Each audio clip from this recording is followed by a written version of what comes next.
السلام عليكم ورحمة الله وبركاته. أهلا وسهلا بيكم حبايبي وأخواتي أحلى متابعين في الدنيا، وحشتوني من الفيديو للفيديو.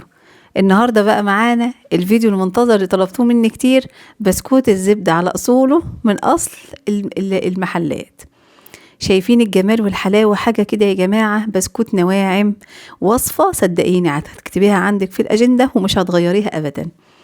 ريحة وطعم وحاجة كده اللهم بارك، وجربي وقوليلي في الكومنتات ايه رأيك. يلا بقى نسمي الله ونصلي على الرسول.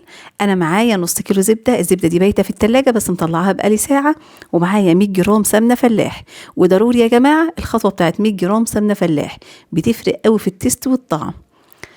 ابدا بقى احطهم اقطعهم مكعبات عشان ما بوظوش المضرب او العجان بتاعي، وابدا احطهم في العجان واضرب بقى على سرعه عاليه كده لحد ما تيج جدا وتبيض معايا. بسكوت الزبده يا جماعه من اوردرات النواعم اللي الناس بتحبها قوي وتطلبها، الناس بقى اللي بتفهم في الاكل الجميل والطعم الجميل، لان هي بسكوته جميله بتجمع ما بين البيتيفورا وما بين البسكوت. حاجه كده زي بسكوت النواعم بتاع زمان يا جماعه، ريحه ونعوميه، حاجه كده جميله جميله بتدوب في بقك لوحدها. بس طبعا البسكوت ده من انواع البسكوت اللي مش بتتاكل بالشاي، هو بيتاكل كده لوحده كده حاف كده. انت لو حابه برضو تحطيه في شوكولاته بتحطيه في شوكولاته، بس انا عن نفسي بحب ما بضيعش الطعم بتاعه ابدا، انا بحب طعمه موجود كده من غير اي حاجه. بضرب الزبدة والسمنة بتاعتي لحد ما تهيش وندخلها هوا، لان كل الخطوات دي لو مشيتي عليها هتدخلي هوا للبسكوتة وهتطلع معاكي اخف بسكوتة في الدنيا. ابيضت معايا وهاشت، بدأت انزل معايا ب 400 جرام سكر بودرة. انا جايباه ناعم بس طبعا زي ما احنا متعودين طحنينه في البيت طحنة كمان. وبدأت احطه على الخليط بتاعي وافضل اضرب تاني لحد ما يهيش جدا ويبقى عامل زي كريم شانتيه معايا ويبيض جدا جدا جدا. بعد كده الخطوة اللي بعد كده معايا 6 بيضات، عليهم معلقة فانيليا صغيرة، والبيض يكون في درجة حرارة المطبخ. وأبدأ أنزل كده على دفعتين على الخليط بتاعي مع سرعة عالية عشان يندمج كده ببعضه على طول. اوعي تحطي البيض من التلاجة عشان الزبدة بتاعتك ما تقطعش منك. ضربت الخليط بتاعي لحد ما بقى كويس، معايا كيلو دقيق من انا معتمداه في الشغل بتاعي. وما تغمريش باي نوع دقيق، هاتي نوع دقيق من عند عطار يكون كبير وكويس، هيجيب انضف حاجه، او نوع دقيق تكون انت متعوده عليه في شغلك. شغل العيد يا جماعه مش عايز تجارب، خلاص انا النوع اللي انا معتمده عليه من قبل العيد لازم اكون معتمداه. وابدا بقى احط كيلو الدقيق اللي انا نخلاه كويس وعليه رشه الملح، وابطا سرعه ابدا، او على ايدك طبعا بتبداي تحطي لحد الدقيق ما يختفي، بوقف على طول. وابدا ادخل الخليط بتاعي ده التلاجة، هيقعد ربع ساعه في التلاجة. اول ما بيخرج بكون محضره السجان بتاعتي نظيفه وزي الفل، واوعي تتنيها اي حاجه خالص. ومعايا كيس الحلواني، ومعايا التاب بتاع الكيس الحلواني بتاع البسكوت.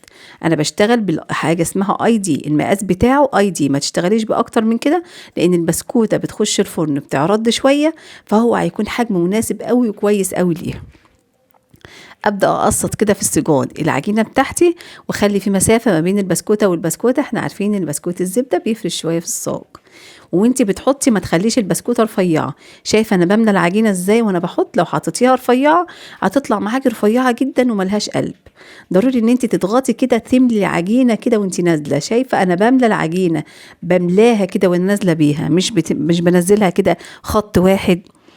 ببدأ بقى أقسط كل العجينة في السجون بتاعتي، وأبدأ أشغل درجة الحرارة. الصاج اللي خلصه أدخله الفرن درجة الحرارة على 180، ويكون شغال بقاله ربع ساعة. أبدأ أدخل السجون بتاعتي بقى وأخد بالي منها لحد ما تاخد اللون الذهبي الجميل قوي قوي من بره ومن جوه زي ما احنا شفناه. طيب يا جماعة، البسكوت ده بيطلع معايا كمية قد ايه؟ كيلو البسكوت بيطلع معايا كيلو 800 جرام بسكوت زبدة. طب الكيلو بتاعي بيطلع بكام؟ الكيلو بتاعي بيطلع ب150 جنيه. خلاص عرفنا بقى بيطلع كام كيلو، وعرفنا الكيلو بيطلع بكام.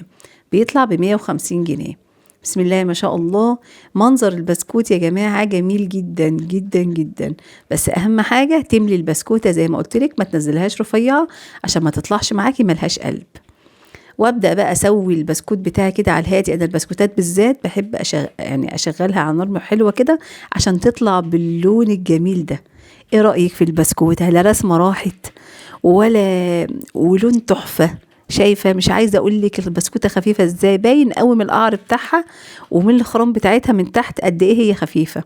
وبصي قطمتها لما اقطمها عاملة ازاي، نواعم نواعم فعلا. يعني شايفة انا مش بقطمها، هي اتقطمت لوحدها. بصي قلبها وبصي الهوا اللي فيها، فظيعة. عشان خاطرك جربيه، والله ما تعمليش لايك ولا اي حاجة غير لما جربي الوصفة دي، وهتعتمديها في وصفة العيد بتاعتك. وصفة تحفة قوي وهتعجبكم ان شاء الله. انا بحب بما يرضي الله اقدم لكم الوصفات اللي تشتغلوا بيها وتتشرفوا بيها قدام الناس، زي انا ما بتشرف بيها قدام العملاء بتوعي. ايه رأيك بقى؟ لو عجبك الوصفة بتاعتي النهاردة بقى ووصلت لحد هنا، لايك حلو لنوجة، وما تنسينيش في لايك وشير واشتراك في القناة وتفعيل زر الجرس عشان يوصلك مني كل فيديوهاتي وكل جديد ان شاء الله. انا نجوى ودي قناتي، والسلام عليكم ورحمة الله وبركاته.